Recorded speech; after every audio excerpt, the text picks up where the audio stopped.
iconic dance moves are sweeping the internet and winning him a lot of fans across the globe.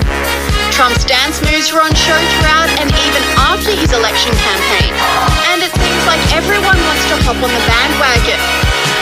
Welcome back to the dojo, everybody. Thank you for joining me. It's an honor to be deep inside your ears again, and it's also an honor when you follow us on X. If you haven't done it yet, please do. We are at Info Ninja Show on X, getting followers every day. Big shout out to all our new people there. We're also on Donald Trump's True Social. You can find us on Rumble, and we're back on ScrewTube, baby. That's right, YouTube is not deleting our videos, so the sky is the limit now, I guess. Let's get to it. Let's fucking go.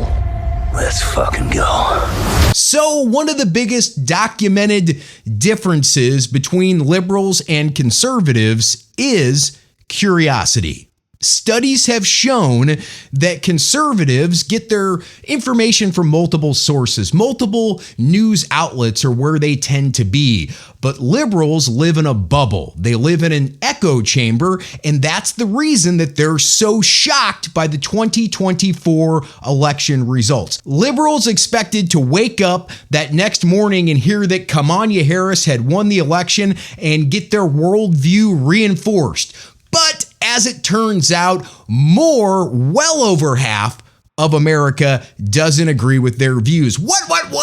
Most people don't think there's 500 different types of genders? What? Most people think the economy's bad? You see, liberals had this in their mind because they were getting force-fed their information from the same outlets all the time. They had it in their mind that the economy was actually good and that most people were hip with this whole gender thing that was going on and really loved the stuff that the kids were being introduced to in the classrooms. But of course, that turns out not to be the case. Well over half of the country disagrees with that crap. And I think a lot of the people that even voted for Kamala Harris, they weren't voting for that crap. They were voting against Donald Trump. You see, we've had vindication here on the conservative side of things where we now know that most of the country, well, let's just say well over half of the country agrees with us. And man, that feels good, doesn't it? You know, it makes me think that maybe that 2020 election and the missing, 15 million votes now?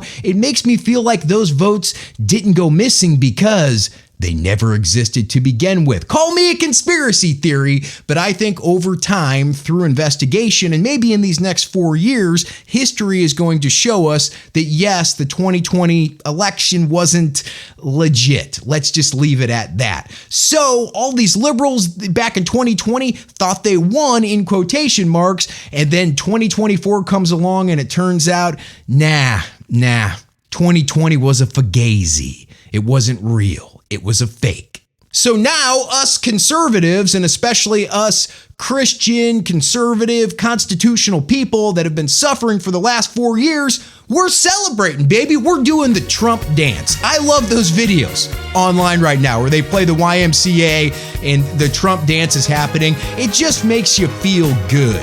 We are the joy party. Okay? We are the party of joy. And when I say we, I'm talking about most of America, baby, because America's back right now. Most of the people in this country love this country. Most of the people in this country didn't want that crazy crap, but most of those people were afraid of getting fired, getting canceled. And when I say fired, I literally mean people were getting fired because they supported the president. Now, when they got fired, they weren't told it's because, we see the Trump sticker. It was for other reasons, but they would find a way to fire Trump supporters. They would find a way, FEMA, for instance, to discriminate against Trump supporters. And for some reason, it became like a white hate symbol to have an American flag in your yard. That's not this country. That's not what most people believe. That's what we've been screaming about for the last 4 years. So if we're doing the Trump dance, we can see what liberals are doing. They're shaving their heads. They're getting Trump is not my effing president tattoos, which is hysterical. You're not winning when you do that. But they're shaving their heads. they're getting tattoos, and they're swearing off sex of any kind. They're pretty much giving us conservatives exactly what we've been asking for. You're marking yourself so we know who to stay away from, and you're not going to go out and get abortions because you're not having sex. We win, we win. But why? Why is the question I'm asking now. Why are the liberals so shocked? Outside of living inside their bubble, what are they actually thinking? Are they really scared? Do they believe all that Hitler stuff and threat to democracy stuff? It's all a show, right, for election season? Or do some of these folks actually buy into it? Well, of course, the answer is yes to that. But what does that look like? What does the inside of the mind of a liberal look like? Well, our friend Rachel Maddow, I like to call her Rachel Maddow, has peeled back the curtain for us so that we can get a glimpse inside the liberal mind. And warning to everyone out there, this lady is either a fake who's doing this for cash, or she is completely nuts. If you are an American citizen who does not want to ashcan the American system of government. Okay, stop there. Ashcan. I looked this up because at first I thought she said trash can, but she said ash can. So I was wondering, what is an ash can? I've heard of an ashtray. I've never heard of an ash can, but I can assume what it might be for. Ashes. Well, I looked it up. It is a medical receptacle for trash or ashes. So just to clarify, she is correct. An ash can could be what you would want to throw something away in. Who doesn't want a strongman authoritarian system where the whole government is one guy and everything else just exists to serve him? If that is not the kind of country that you want. There we go. The government has never been that way, and it will not be that way under Donald Trump, where the entire government is there just to serve him.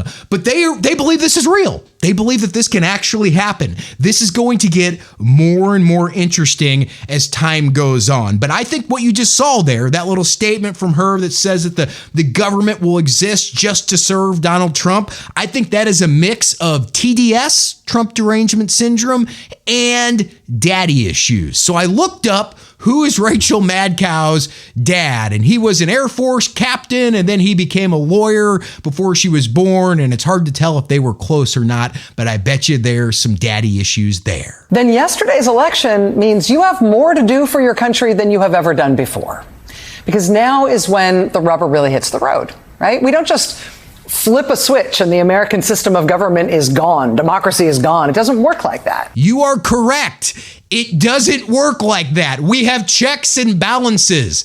They haven't gone away. I know you're trying to scare your audience right now, Miss Maddow, but the checks and balances have not gone away. You cannot flip a switch and have our democracy go bye-bye. And by the way, share this with your Democrat friends. America is not a democracy. Oh, yes, he's speaking truth, baby. That's right. We are a representative republic, a constitutional representative republic, and thus we have an electoral college. We have a system of democracy. That's where people can go vote for who their elected leader is, but we are not a democracy. You don't want to be a direct democracy. That means whichever politician decides to give the most money away, they're going to get elected every time, or whatever politician is the most popular because they look a certain way, or because whatever it is, the mob will rule in that situation, and you don't want that because it will disenfranchise many people in this country that won't have a voice, and then they'll stop growing crops, and then we'll stop having farms, and then we'll just have people in big cities, and that's not the country that our founders wanted, so we established the Electoral College. Not to be boring here for a second, but just getting very real. Stop. You are very boring, and you've never been real with your audience, ever. We now are just another one in the list of countries that has decided to, hey, what the heck? Let's try the strongman thing. Let's let democracy go. Let's put in an all-powerful guy instead, see how it goes. There are many more countries in the world governed by that kind of a system than there are governed by ours. We are the only 248-year-old multiracial, pluralistic democracy in the world. And shall we keep it? A lot of our fellow Americans say we shouldn't. Because we voted. Because we used that thing we call democracy, the thing that you said was going to die, because we actually used that tool. We don't care about democracy? We don't care about our country because we voted? What? Now we know. Now we know for sure. But a lot of Americans, tens of millions of Americans, say we should keep that system. You mean everybody wants to keep that system? We all want to keep voting. When did any Republican, or Donald Trump for that matter, ever say we don't want to vote anymore? Never. It never happened. Which means time to fight for it. And remember what she means by fight for it. She doesn't mean get out there and have your voice be heard. She means get out there and burn down some mom and pop shop and light cars on fire and shoot police officers. That's what she really means. She will sum all that up with one word she calls pirate. Just wait for it. And yes, Americans did fight for it by working on this election, by trying to get the candidate elected who was both the Democrat and the small d Democrat. She didn't win. The strongman candidate won instead. But now history doesn't end. Time doesn't stop. Now we have the benefit of knowing, how this has gone in every other country that has been through a democracy to authoritarian transition. When did that happen, Rachel? We're still a quote unquote, in your words, democracy because we elected a president that you didn't vote for. We elected someone that you don't like. We have now abandoned everything in this country. There are literally people in her audience right now that are eating all this up as they load their firearm and try to assassinate Trump for the third time. We have the benefit of seeing what's happened in those other countries, though. And what we know is that the more ground the authoritarian takes, the harder it is to ever get that ground back. True. Absolutely true. When a dictator takes over a country and he takes freedoms from people, it's hard to get those back. But you can actually replace the word she was using, authoritarian. I use dictator, but you can replace both those words with government. When the government takes something from you, it's almost impossible to get it back. That could be your personal property, something you own, land, and it can definitely be your rights. And a lower tax rate. They will raise the taxes, they'll wait a few years, and then they'll raise them again and pretend like they did something with that last tax increase. They didn't. They just want more money. And so the first order of business is to stop them from taking any uncontested ground right from the outset when it comes to what our system of government is and what our democracy is. Right? We know from other countries' experiences that quickly, now, in the next few weeks, if not the next few days, they are going to start pushing to see how far the country is going to let them go without pushback, without protest. And part of this is because it's just psychologically advantageous for them to do this now, right? They're counting on the half the country that voted against them, the half the country that doesn't want to give up our system of government. Stop, lady. You keep saying the half, like you have the other half of the country. Trump won the popular vote and the electoral college, okay? It's not 50-50, lady. In truth be told, it's probably more like 80-20, 75-25. And again, the people that are on Kamala Harris's side, I think a lot of those were voting against Donald Trump, not for those ideas that Kamala had. They're counting on all those tens of millions of Americans to be despondent, to feel powerless, to check out, which of course would mean letting them do what they want, letting them run the table. What they really don't want is for the half the country that voted against them, the half the country that wants to keep our democracy. What they really don't want is for those tens of millions of Americans to wake up tomorrow feeling scrappy as hell. Feeling, sure, regretful about the election outcome, but also, frankly, freed up from having to spend all of our time working on the election. So now we can work full time on being frickin' pirates. There we go, folks. Being frickin' pirates. You should see the shit-eating grin on this lady's face when she says this. Being frickin' pirates. And again, what does she mean by being a pirate? She means being a sore loser. She means being a little jerk that throws a rock and runs away, or being an asshole who burns down some old man's cigar shop. Whatever it may be, these folks just cause destruction when they don't get their way. They're adult children. On being a thorn in the side to anyone who now intends to try to turn this country into some tin pot tyranny. What is a tin pot tyranny?